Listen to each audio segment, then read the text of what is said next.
a collection of 20 plus terrariums, each with their own theme, style, and ecosystem, as well as over 200 houseplants of varying species ranging from the super common to the not common at all. Welcome to the Microverse. The first build of this year was the Greater Guild of Gaconia. First ever sponsored build on the channel. Much gratitude, Exoterra. This build was pretty straightforward, and even though I built this during an exceptionally rough time in my life, I believe it turned out great.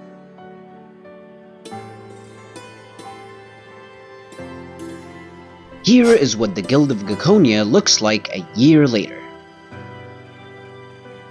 It does still need some TLC. I then made a couple of Zen builds, including the simple Fern on Rock and the Sake Cup of Zen, which is also in need of some TLC. We also dove into the meat and potatoes of terrascaping principles. Secret number 4. Contrast. By this I mean everything.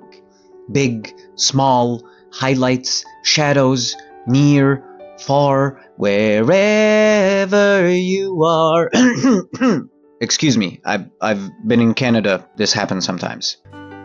Some of my earlier work has been monotonous, and just thinking about contrasting ideas really helps when planning out a scape.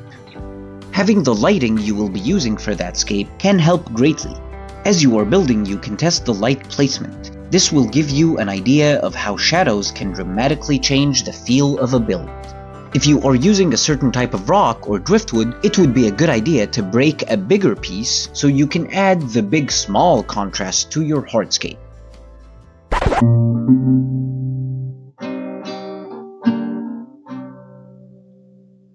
You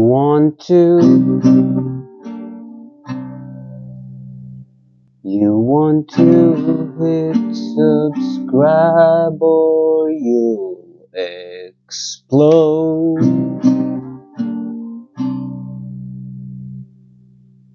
Buried within the substrate for the moss. The moss.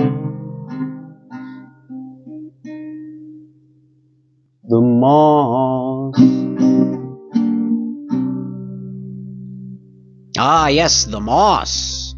We put together my moss farm.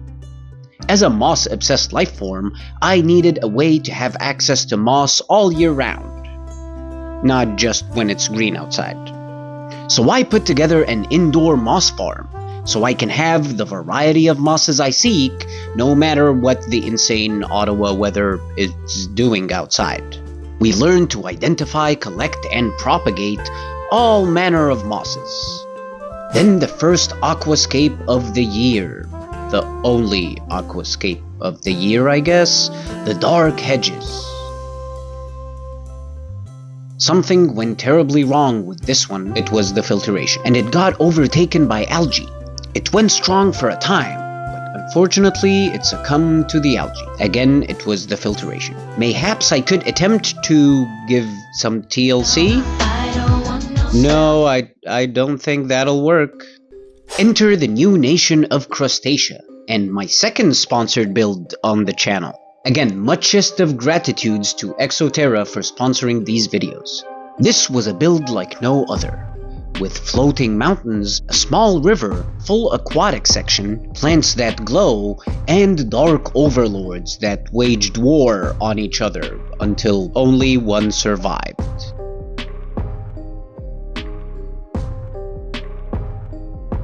As they say, one crab to rule them all.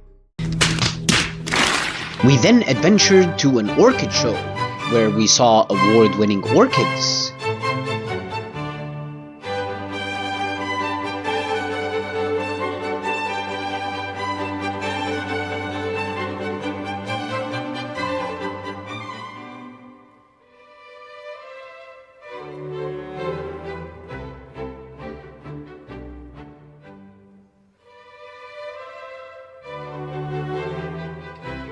And we obtained 2 terrestrial orchids because who can resist the jewels?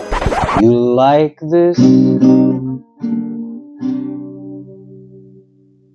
Well, come on and hit the like button. I'll be waiting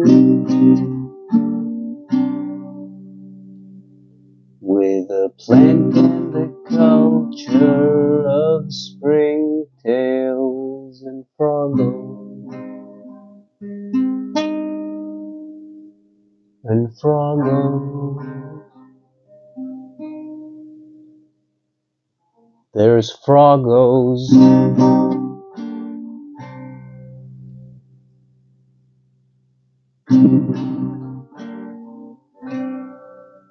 We put together a beginner terrarium kit. Made a terrarium for animal-eating plants. And talked about one of the best terrarium plants in existence. We made Iwagumi-style terrariums in little glass orbs. And discussed the cutest colorful custodians of the terrarium world. I have so much more planned for this year, like the new nation of Amphibia, the plant farm, and Begonia Boulevard. If you had me at Springtails, I'd subscribe for Froggos.